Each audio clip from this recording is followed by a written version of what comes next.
Psychosis essentially is somebody who has delusions as well as hallucinations.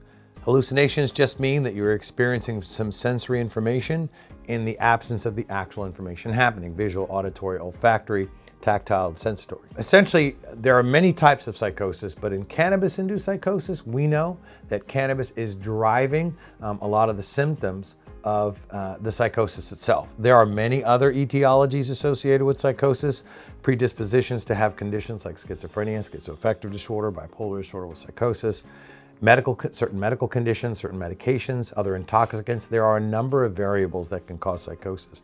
But in the case of cannabis-induced psychosis, we rule all those other conditions out, and we have seen a significant uptick in cannabis-induced psychotic cases around the country.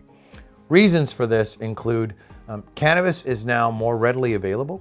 It is much more potent in terms of the active ingredient, which is THC.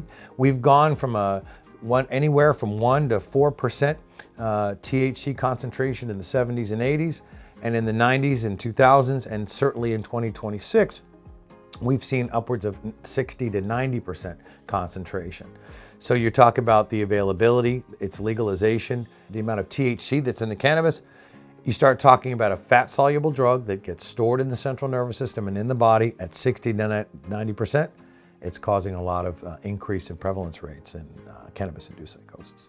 When you talk about cannabis-induced psychosis, whether it's permanent, temporary, that's unknown. There are some cases in which we are seeing longer-term effects, and we don't have enough longitudinal studies to know exactly if it's going to be permanent, but some studies and recent studies are indicating that it is possible and conceivable. But then the argument comes out, was this a pre-existing condition acutely exacerbated by the cannabis, or did the cannabis in fact cause the condition?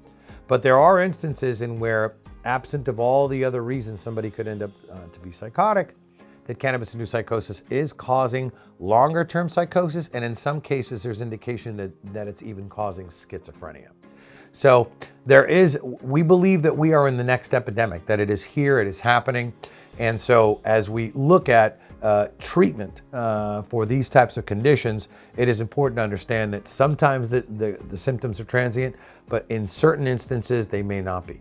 There are certain traits that you're going to see that put somebody with a cannabis-induced psychotic condition more at risk than others. So let's talk about trauma. So a lot of people don't really associate trauma with psychosis, but we know there is a strong correlation between trauma, depersonalization, detachment, and psychosis. So that's going to be one of your factors. The other factor is going to be genetic predispositions, which is to say that someone in their family member or extended families may already have had a diagnosed psychotic disorder. Patients between the ages of 18 and 25 are at a higher risk to develop cannabis-induced psychotic conditions.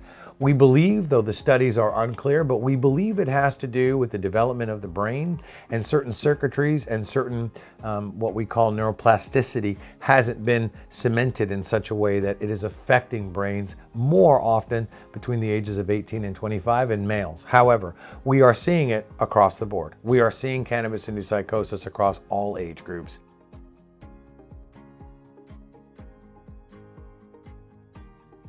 So again, when we get involved with the family, the initial engagement is about gathering information to understand what we believe the diagnostic impression is.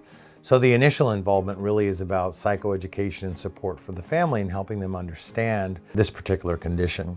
Most people think of cannabis as a recreational drug that is very non-threatening, but we know that that has changed significantly over the last 20 years and specifically post-COVID. Definitely speaking with the family to see how much are they using.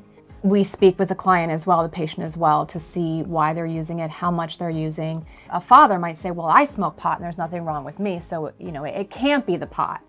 And there's a lot of education that has to be done with the families and letting them know, because the concentration is so much higher, because it's so readily available.